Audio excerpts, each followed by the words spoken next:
فہرست میں کھڑا کر لینا اور تصور کر لینا کہ میں یہ کر کے ولی بن جاؤں گا، یہ کر کے قطب بن جاؤں گا، ایسا وظیفہ پڑھ کے ابدال بن جاؤں گا، یا اللہ کا قرب حاصل کر لوں گا، یہ گمان غلط ہے۔ وہ جو اس گمان کے ساتھ عبادت کرتے ہیں ان کی عبادت بھی ضائع ہو جاتی ہے۔ اللہ کی عبادت کے لیے صرف دیکھیے، ہمارے نزدیک جو ہماری تربیت ہے، ایک کتابی علم ہے، ایک علماء اور ذاکرین اور خطیب آپ تک علم پہنچاتے ہیں، اور ایک وہ علم ہے جو سینوں سے سینوں میں منتقل ہوا ہے، وہ نہ کسی کتاب پر لکھا گیا ہے، اس کے اصول الگ ہیں، اس کے ضابطے الگ ہیں، اس کا حلال الگ ہے، اس کا حرام الگ ہے۔ اب میری بات کا کوئی غلط مطلب نہ لے لے کہ حضور کی شریعت میں جو حرام ہے وہ اس میں حلال ہو جاتا ہے، ایسا نہیں ہے۔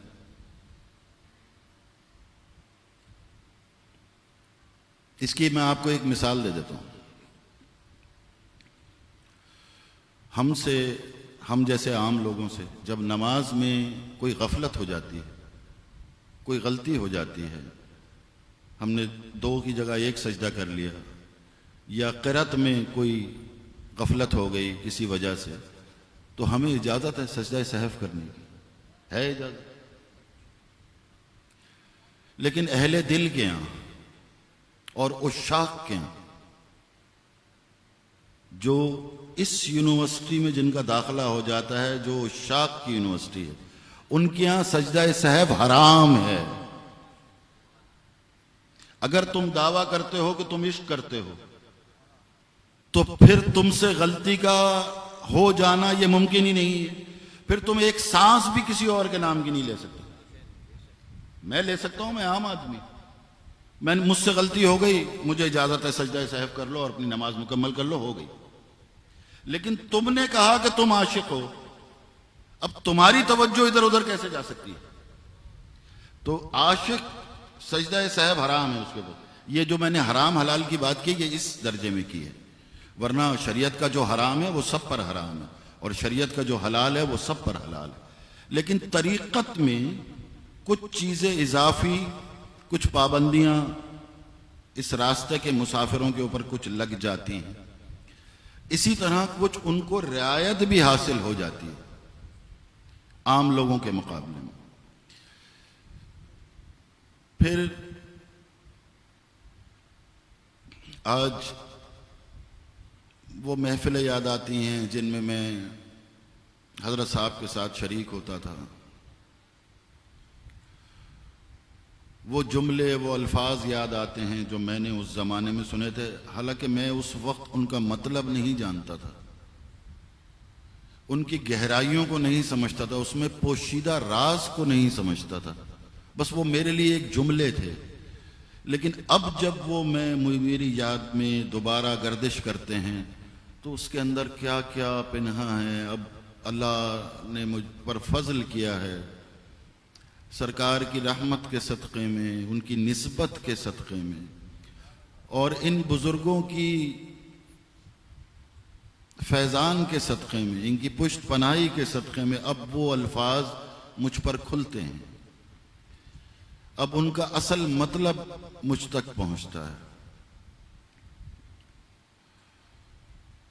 ہماری تربیت میں سختی نہیں ہے، ہماری تربیت میں پابندیاں نہیں ہیں، ہماری تربیت میں حکم نامے نہیں ہیں۔ ہم سرکار کی محبت کو، سرکار دو عالم صلی اللہ علیہ وسلم کی شریعت کو، ان احکامات کو کسی پہ مسلط نہیں کرتے، جبر نہیں کرتے۔ میرے مرشد، میرے والد، میں منظرنامہ دیکھتا تھا، نوجوان تھا، حیران بھی ہوتا تھا۔ ان کے کچھ جملے جو مجھ سے انہوں نے براہ راست مجھ سے کہے، وہ مجھ پر حیرت ہوتی تھی، یہ اتنی اللہ نے ان کو مقام و مرتبہ عطا کیا ہے، یہ منبر پر خطاب فرماتے ہیں، یہ حافظ قرآن ہیں، یہ فاضل فارسی ہیں، یہ ایم اے اسلامیات ہیں، ایم اے انگلش ہیں، یہ پیر ہیں، ان کو 3 جگہوں سے دستار نصیب ہوئی ہے، ان کو منتخب کیا گیا ہے، اور یہ جملہ اس کا کیا مطلب ہے؟ جیسے انہوں نے کبھی کسی پہ یہ اعتراض نہیں کیا کہ میاں پینٹ شرٹ کیوں پہنے ہوئے، انہوں نے کبھی کسی سے نہیں کہا کہ میاں داڑھی رکھ لو، اور یہ سوال میرے اندر پیدا ہوتے تھے کہ ایسا کیوں ہوتا ہے؟ پھر جب مجھ سے براہ راست کچھ باتیں کی، اور پھر جب میں سفر کرتے ہوئے اس منزل تک پہنچا تو مجھ پہ وہ باتیں کھلی۔ دیکھیے، ایک طبقہ ہے، میں کسی کو مخاطب نہیں کرتا، اللہ سب کو خیر عطا فرمائے، اور اگر کسی کی اندر کوئی کمی کوتاہی ہے جو کہ ہو سکتی ہے، اللہ اس کو دور کر دے، اللہ ہمارے فہم کو، ہمارے گمان کو درست کر دے۔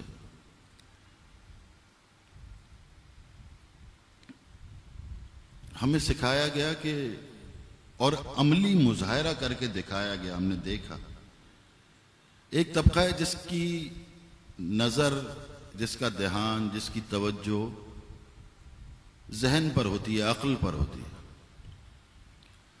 اور وہ لوگوں سے خطاب کرتے ہیں عقل کے حساب سے، کتاب کے حساب سے، ان کو دلائل دیتے ہیں، مثالیں دیتے ہیں جو کہ درست ہوتی ہیں، ان کی مثالیں بھی درست ہوتی ہیں، ان کے دلائل بھی درست۔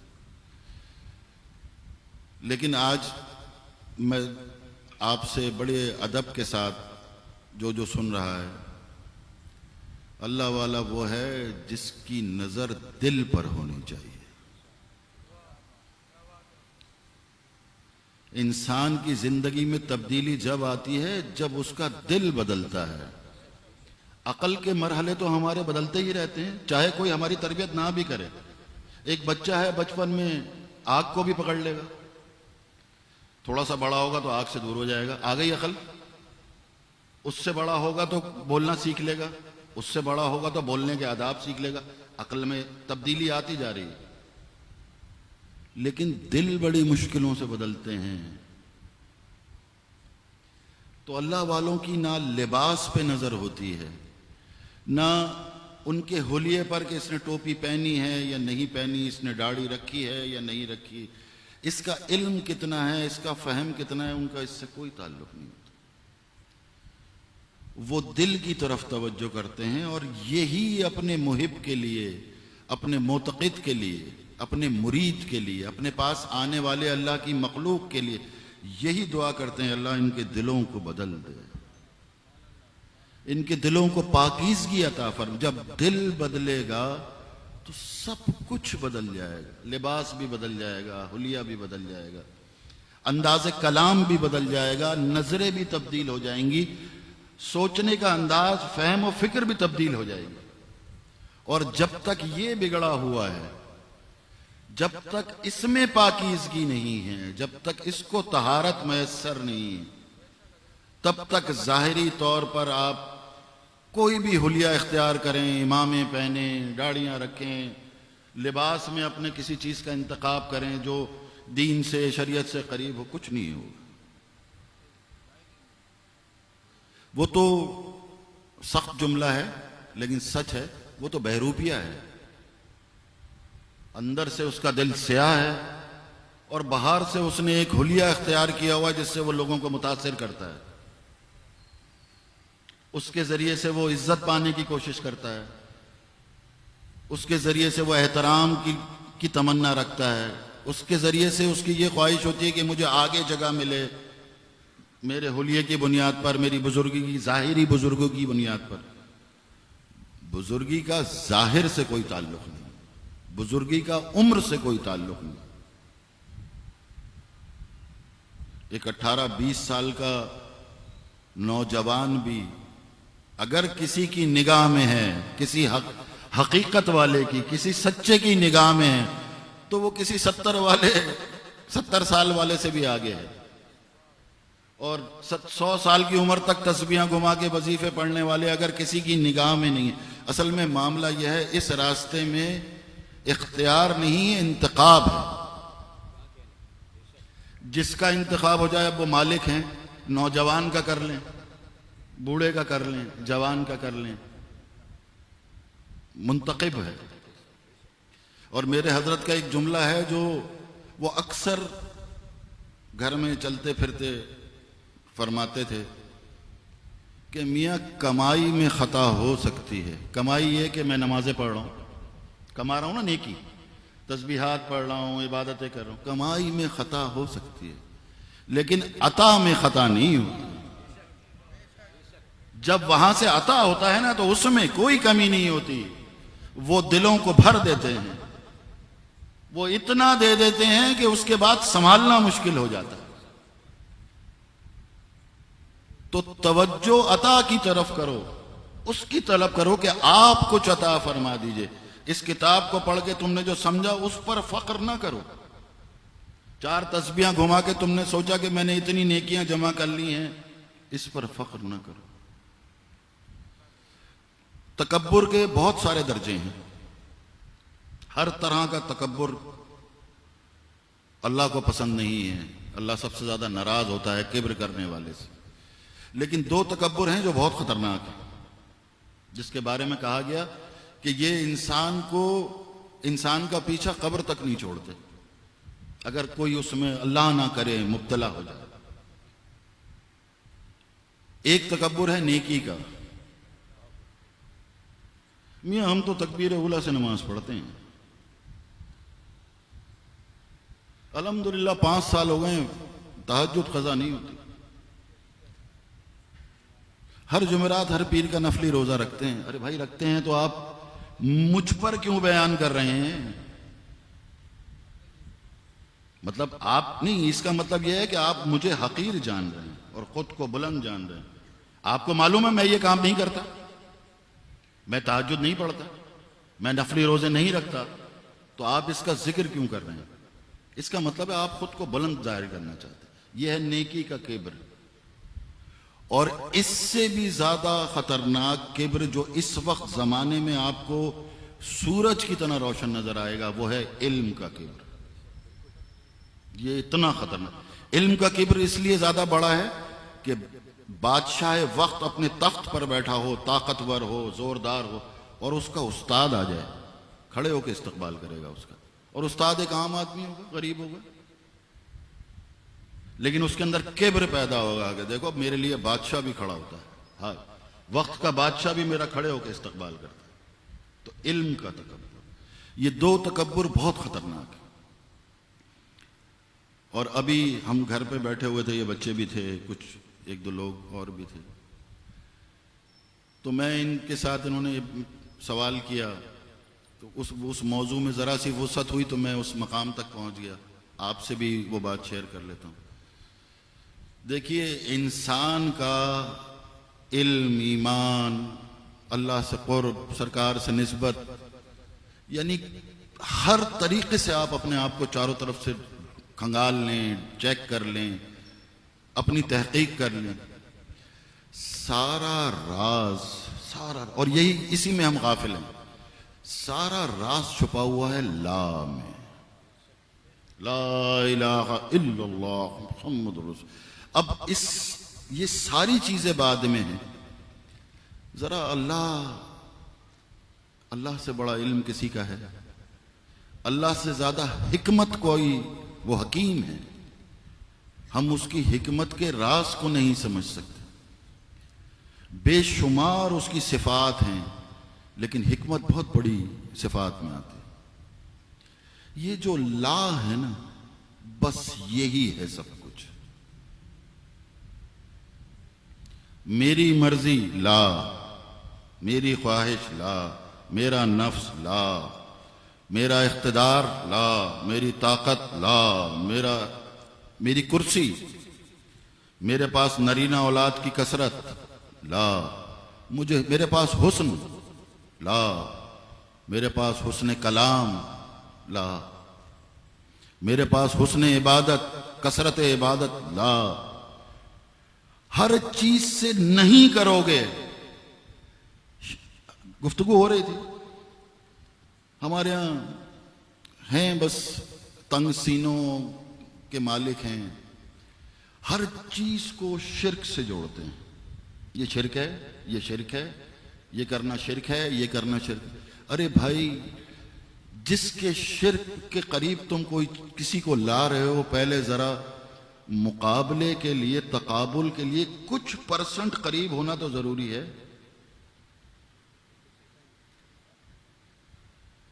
خالق کا مخلوق سے کیا تقابل؟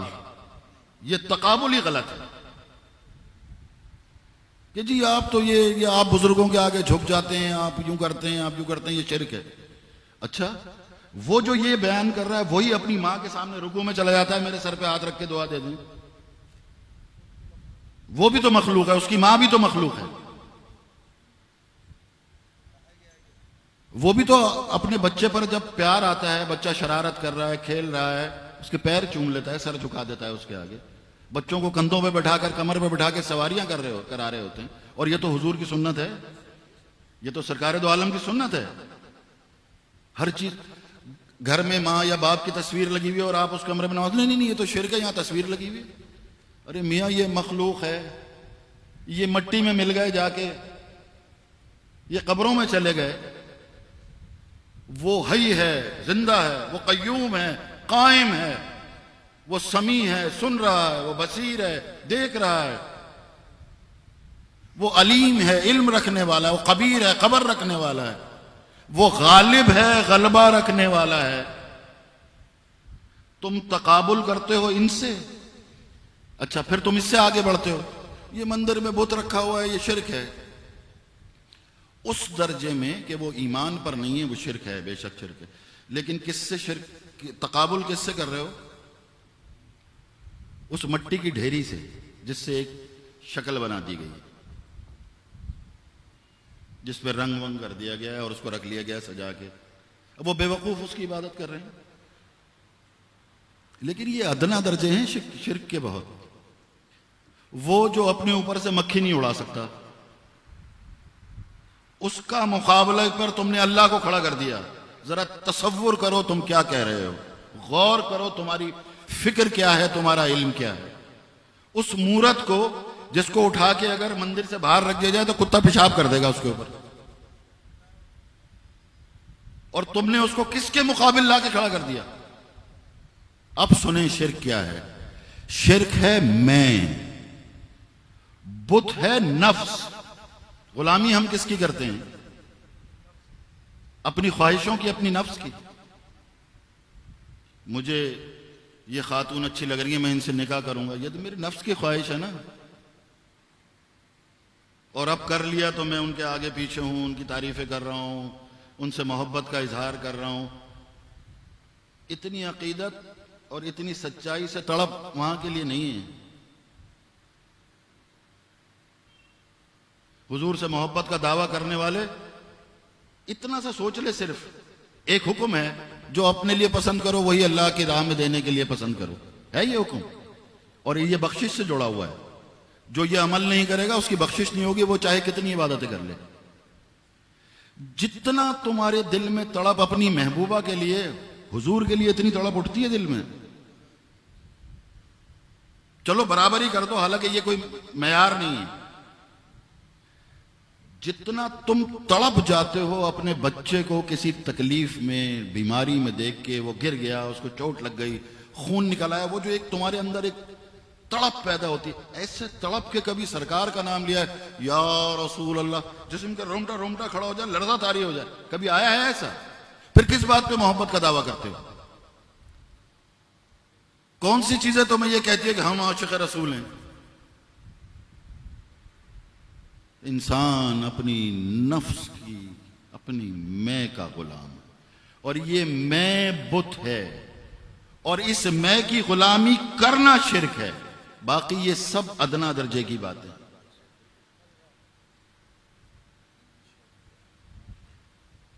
ہمارے حضرت فرماتے تھے، ان کا جملہ دہراتے، جب تک مجھ میں زندہ ہوں، جب تک مجھ میں زندہ ہوں تب تک وہ نہیں آئے گا۔ جب تک مجھ میں زندہ ہوں تب تک وہ نہیں آئے گا۔ جب اپنی ذات فنا ہوگی تب اس کی ذات آپ کے اوپر حاوی ہو جائے گی، تب اس کا نور آپ کے قلب میں، آپ کے سینے میں اتر جائے گا۔ مجھے یہ بات سمجھ میں نہیں آئی، یہ کیا ہے؟ جب تک مجھ میں زندہ ہوں، اللہ نے آسانی فرما دی۔ موسیٰ علیہ السلام نے اللہ کے کلیم اور اللہ کے لاڈلے نبیوں اور رسولوں میں سے نبوت بھی عطا کی، رسالت بھی عطا کی، شریعت بھی عطا کی۔ آپ کی قوم کے ناز نخرے اٹھائے جب انہوں نے کہا کہ ہم تو کام وام نہیں کریں گے، جنت سے کھانا منگاؤ، منو سلوا بھی اتار دیا ان کے لیے، اتنی ناز برداری۔ موسیٰ علیہ السلام نے کہا اللہ میں تیرا دیدار کرنا چاہتا ہوں۔ فرمایا موسیٰ تم نہیں کر سکتے۔ بار بار دہرایا اس بات کو، بار بار یہی جواب آتا رہا۔ پھر وہ سب کے علم میں ہے کہ کیا جواب آیا کہ تم اس پہاڑ کی طرف دیکھو، ہم اس پر اپنی تجلی کی ایک کرن ڈالیں گے، اور پھر وہ طور کے اوپر وہ نور کی ایک کرن آئی، وہ سرما بن گیا، اور آپ 40 دن کے لیے بے ہوش ہو گئے۔ اب سوال یہ ہے کہ موسیٰ کو دیدار کیوں نہیں ہوا؟ صرف ایک حرف کی وجہ سے۔ موسیٰ نے کہا تھا اے اللہ، اے میرے رب، میں تجھے دیکھنا چاہتا ہوں۔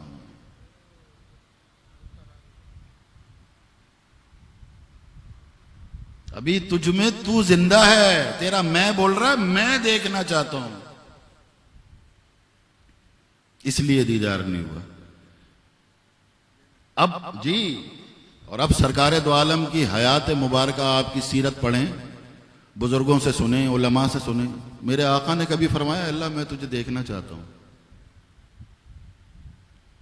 جبریل نے آ کے کہا اللہ آپ کے دیدار کا مشتاق ہے۔ چلیے میرے آقا، اللہ مشتاق ہے۔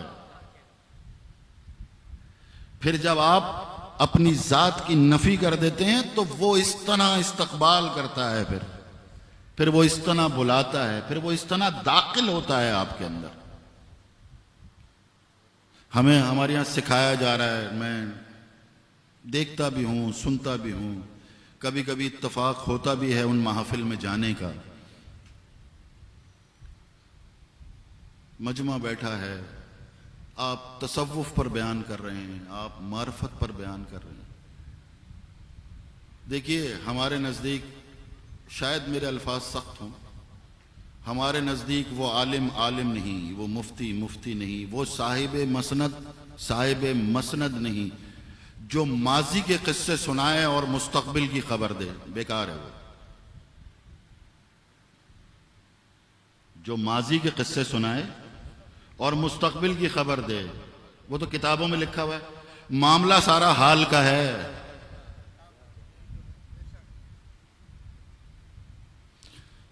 اللہ والا وہ ہے جس زمانے میں ہے، اس زمانے کی جو ضرورت ہے، حال میں کیا ہو رہا ہے، اس پر لوگوں کی تربیت کرے،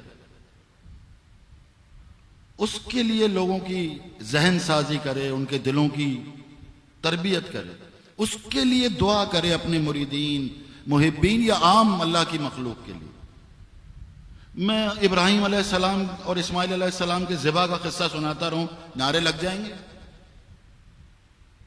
میں قیامت کی خبریں دیتے رہوں، آپ خوف میں مبتلا ہو جائیں گے، قیامت ایسی ہوگی، یہ ہوگا، پہاڑ اڑ جائیں گے روئی کے گالوں کی طرح۔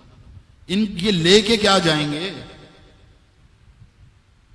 آج بتائیے آج کس چیز کا خطرہ ہے؟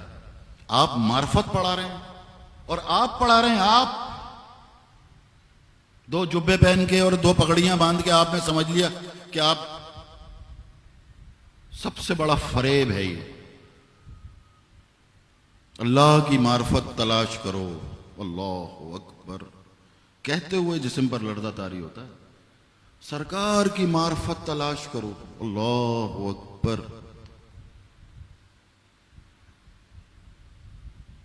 میرے لیے صرف اتنا ہے کہ میں خود کو پہچان لوں۔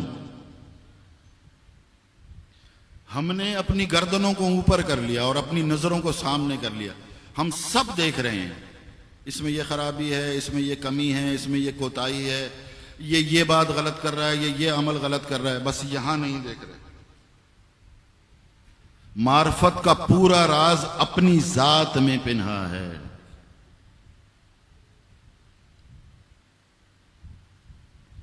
جب تک میں خود کو نہیں پہچانوں گا تب تک میں حضور کو نہیں پہچان سکتا. ہم کہتے ہیں حضور بلند ہیں، جو کہ ہیں.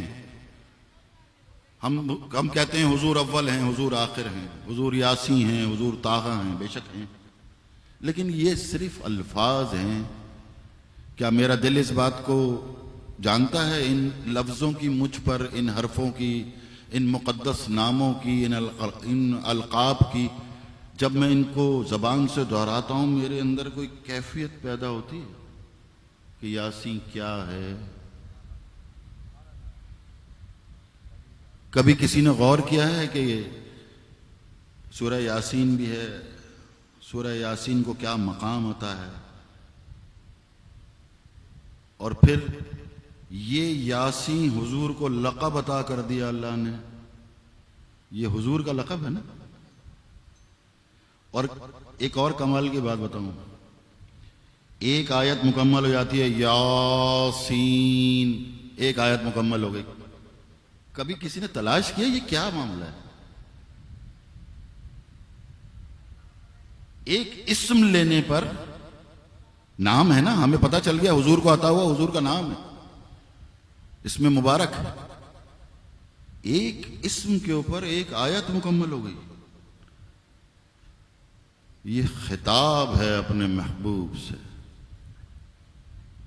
اور آپ تحقیق کریں گے تو آپ کو پتہ چلے گا جب لوح نہیں تھی، قلم نہیں تھا، عرش نہیں تھا، فرش نہیں تھا، جب کوئی ملائکہ اور فرشتے نہیں تھے، جب میں نہیں تھا، آپ نہیں تھے، وہ نہیں تھا، یہ نہیں تھا، کچھ بھی نہیں تھا، اس سے 1000 سال پہلے اللہ نے سورہ یاسین کی تلاوت کی. اللہ نے بذات خود. کریں تحقیق اگر میری بات غلط ثابت ہو. 1000 اور 1000 نوری سال، یہ ہمارے نہیں، ہمارے 70,000 سال کا ایک دن بنتا ہے نوری سال کا. ہمارے 70,000 سال کا ایک دن بنتا ہے نوری سال کا.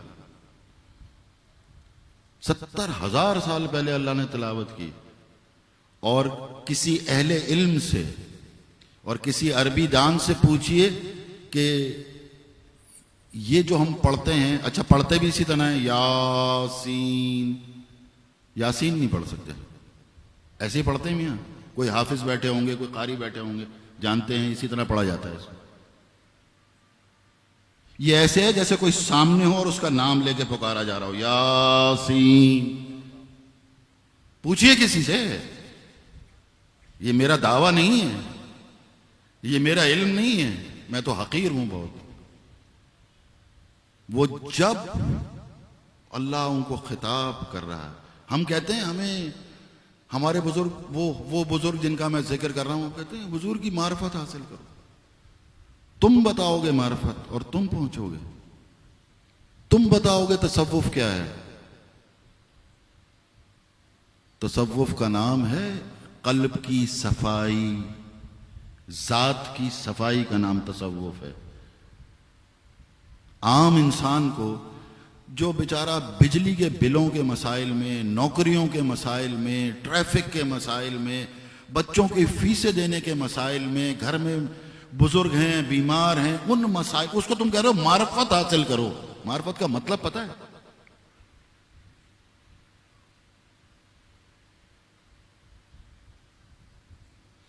معرفت یہ ہے اپنی ذات کی.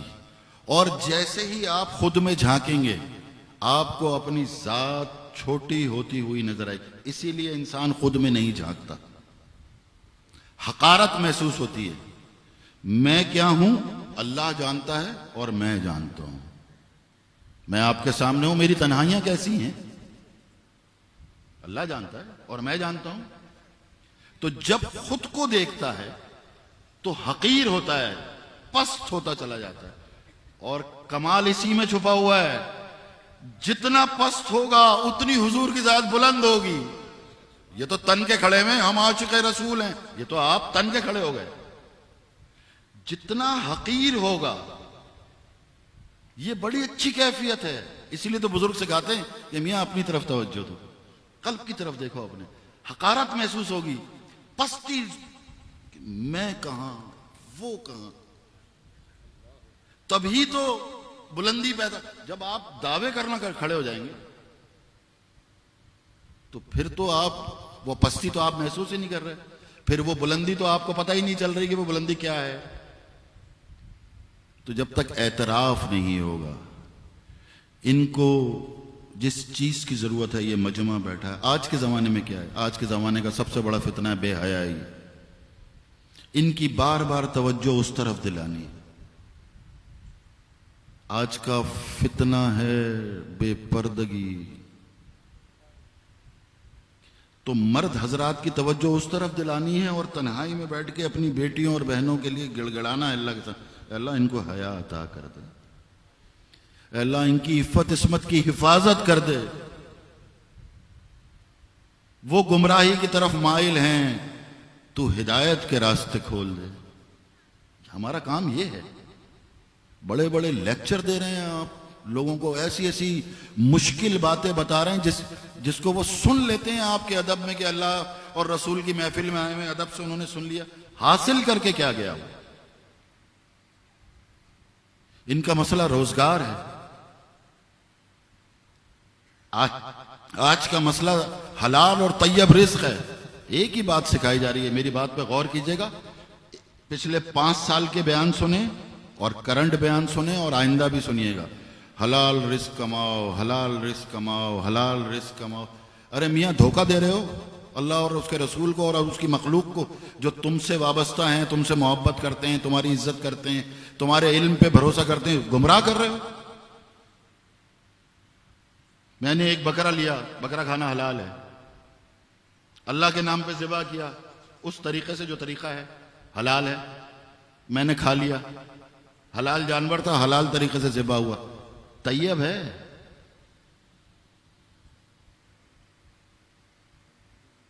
طیب کیسے ہوگا یہ پتا کرو کن پیسوں سے خریدا. رشوت کے پیسوں سے خریدا, دھوکوں کے پیسوں سے خریدا, ملاوٹ کے پیسوں سے خریدا, کم تول کے خریدا. باپ ذمہ داری دے گیا تھا, بہنوں کا حق کھا لیا اور ان پیسوں سے خریدا. جائیداد کی تقسیم درست نہیں کی, بہنوں کو ان کا حصہ نہیں دیا, یا کوئی کمزور بھائی تھا, چھوٹا بھائی تھا, اس کو کم دے دیا, خود زیادہ رکھ لیا. میاں طیب نہیں ہوا. اچھا جب طیب پہ بات آتی ہے تو یہ سارے خود پھنس جاتے ہیں, اس لیے کہ یہ زکاتیں کھاتے ہیں, یہ فطرے کی رقم کھاتے ہیں, یہ قربانی کی کھالوں کے پیسے کھاتے ہیں, یہ مدرسوں کے نام پر چندے لے کے وہ مال کھاتے ہیں. ہمیں خوف نہیں ہے کسی سے. کسی کی طبیعت پہ اگر گراں گزر رہا ہو, میں اللہ کے سامنے جواب دے ہوں, کسی بندے کے سامنے جواب دے نہیں ہوں. مجھے کسی سے ڈر نہیں لگتا.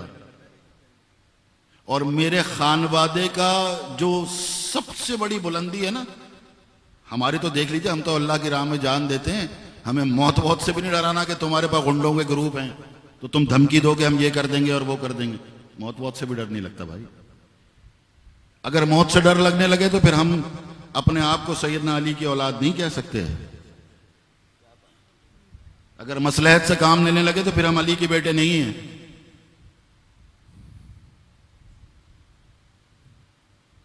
یہ سارے پیسے کھاتے ہو اس لیے حلال کا بتاتے ہو, طیب نہیں بتا سکتے تم. طیب تو وہ ہوگا جو اس سب سے پاک ہوگا. ایک میرے بھائی ہیں, میں انہیں بڑے بھائی کا درجہ دیتا ہوں, اور مزدوری کرتے ہیں, ہاتھ سے کام کرتے ہیں, محنت کا کام کرتے ہیں, اس کی وجہ سے دقت اور تکلیف بھی برداشت کرتے ہیں. ایک دن حضرت پر کیفیت, میرے والد پر, اور مریدین بیٹھے ہوئے, ہاں بھائی کیا چاہیے بولو, فلاں تم, اچھا یہ, ان کی طرف دیکھا, تھوڑی دیر دیکھا, کہا ہمارا بیٹا ایسے مزدوری کرتا ہوا اچھا ہے. اب وہ کیفیت تھی نا کچھ عطا کرنے کی, لیکن توجہ سے دیکھا نہیں یہ اصل طیب کھاتا ہے. اس کے بچوں کے پیٹ میں اس کا خون, اس کا پسینہ پگھل کے جاتا ہے, اور بیٹے کی طرح محبت کی ساری زندگی. کہا ہمارا بیٹا ایسے ہی اچھا ہے. ان کی دعاؤں سے لوگ کروڑ پتی بنے, ان کی دعاؤں سے لوگ کہاں سے کہاں پہنچے.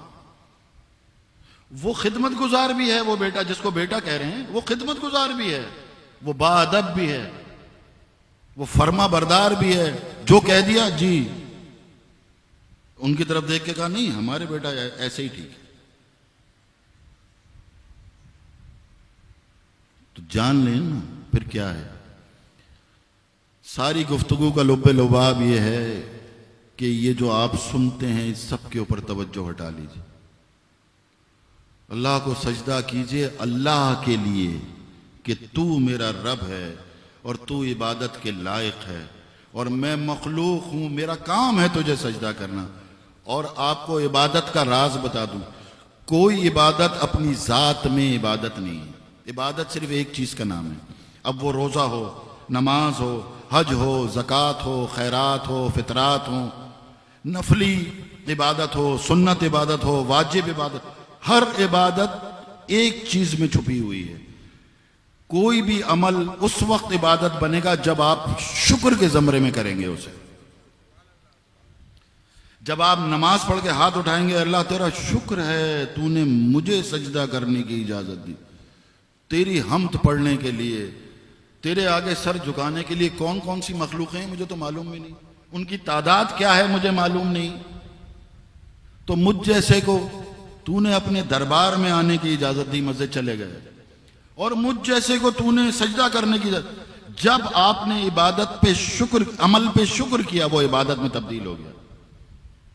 اور جب آپ نے عمل پر فخر کیا، وہ میں جملہ نہیں کہنا چاہتا کہ وہ نہ عبادت رہی نہ کچھ رہا، بس وہ ایک دکھاوا ہے، وہ ذات کی تسکین ہے، وہ نفس کی خواہش پوری ہو رہی ہے.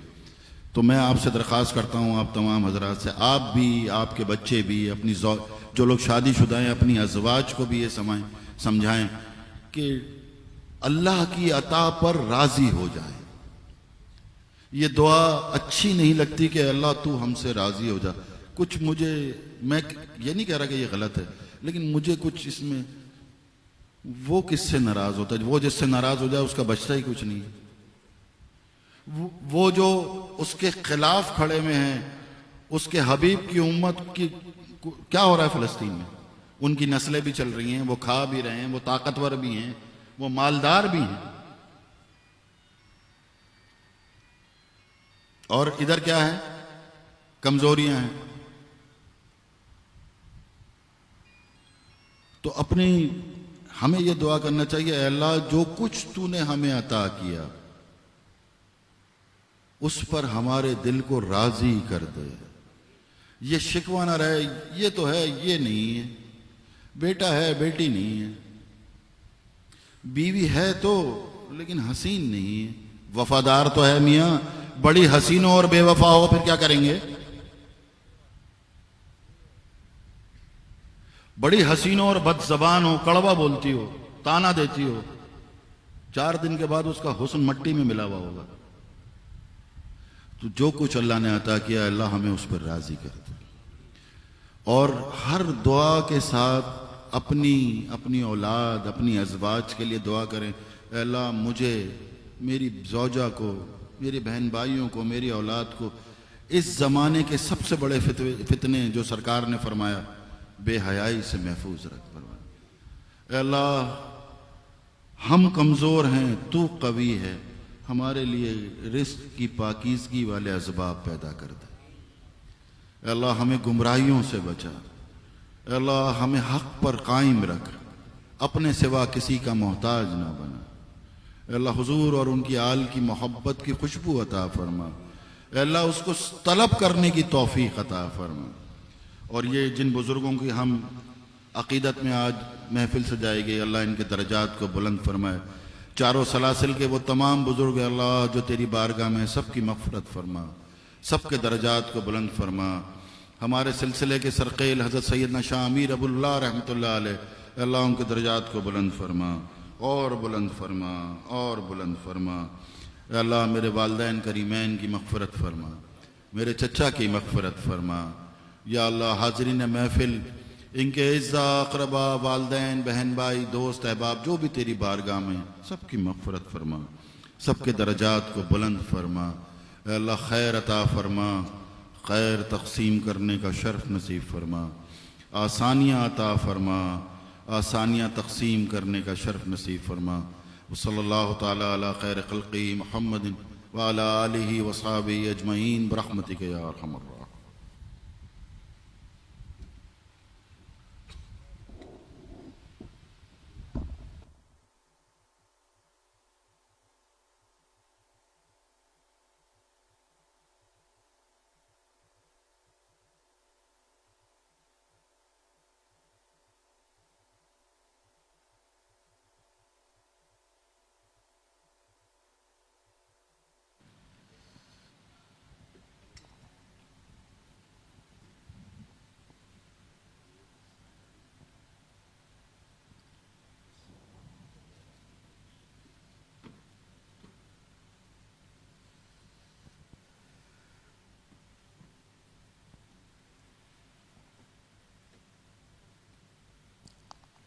اجازت میرا بابا جان کے بلند درجات قبلہ جانشین حضرت سید شکیل احمد قادری ابوالعلائی رحمۃ اللہ تعالی علیہ کے بلند درجات اور تمام مرحومین کی مغفرت کے لیے ایک بار محمد و آل محمد کی بارگاہ میں درود پاک کا نذرانہ پیش کیجیے۔ اللہم صلی علی سیدنا و مولانا محمد مظہر الجمال و جلال مراعۃ الذات معدن المشاہدات مخزن التجلیات مؤصل العباد الى رب الارباب وعلى آلہ وبارک وسلم وسلم علیہ۔ دعا فرمائیے کہ اللہ رب العزت حضور بابا صاحب کو بیمار کربلا کے صدقے صحت کاملہ عاجلہ تامہ نافعہ عطا فرمائے اور مولا علی کی قوت آپ کو عطا فرمائے اور آپ کا فیضان ہم سب کے سینوں کی طرف جاری اور ساری فرمائے۔ پڑھیے لا الہ الا اللہ، لا الہ الا اللہ، لا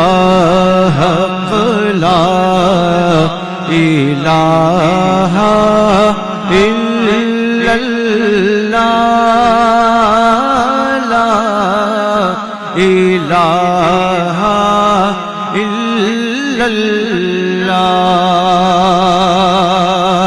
حسبی ربی جل اللہ، ما فی قلبی غیر اللہ،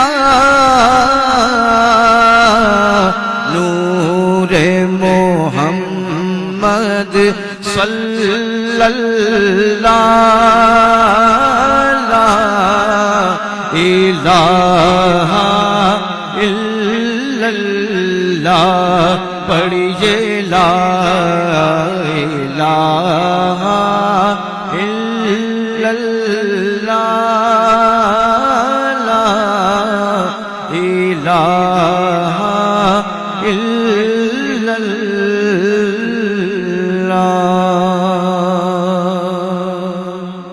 محمد رسول اللہ۔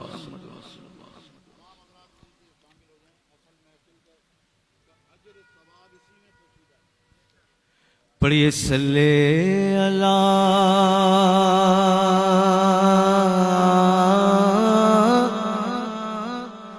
نبی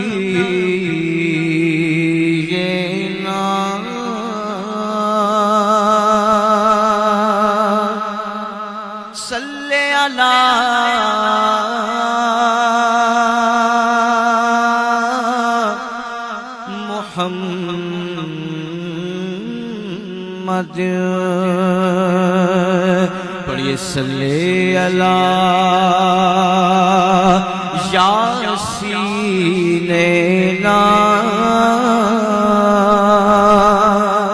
صلی اللہ محمد صلی اللہ محبوبنا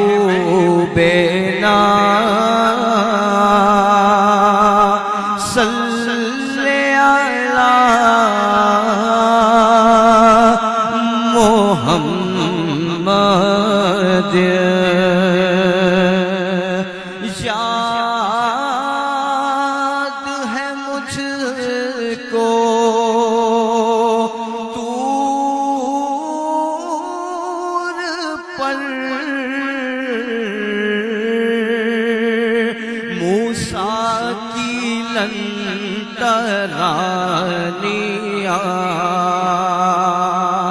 یاد ہے مجھ کو طور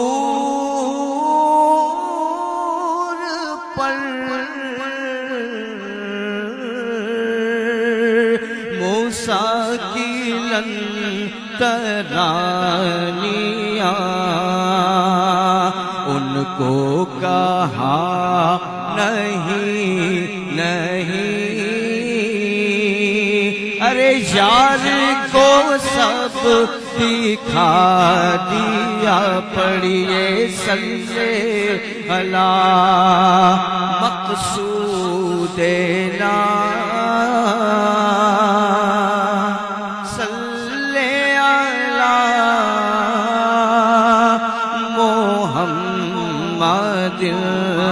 صلی اللہ خطیبنا صلی اللہ محمد تیری نگاہ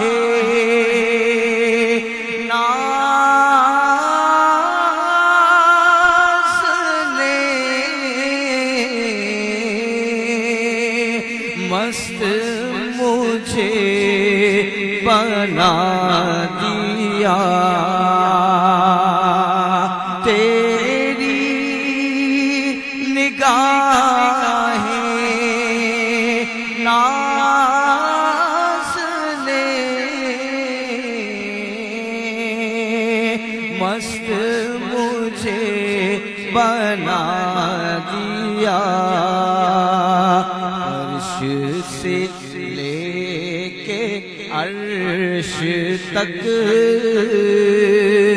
ارے سارا جہاں دکھا دیا، پڑھیے صلی اللہ موجود نا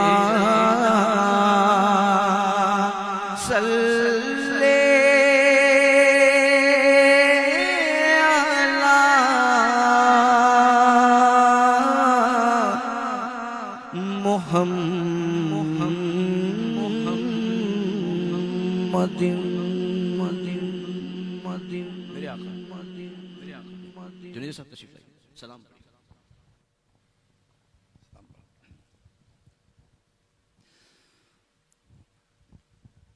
تیری نکہت زلف کا نام جنت، نگاہیں کرم ہے ادائیں سخاوت، سکھایا ہے تم نے گلوں کو تبسم، دو عالم کے آقا سلام علیکم، دو عالم کے آقا سلام علیکم، خدا کی مشیت تیرا ہر اشارہ، زیارت ہے تیری خدا کا نظارہ،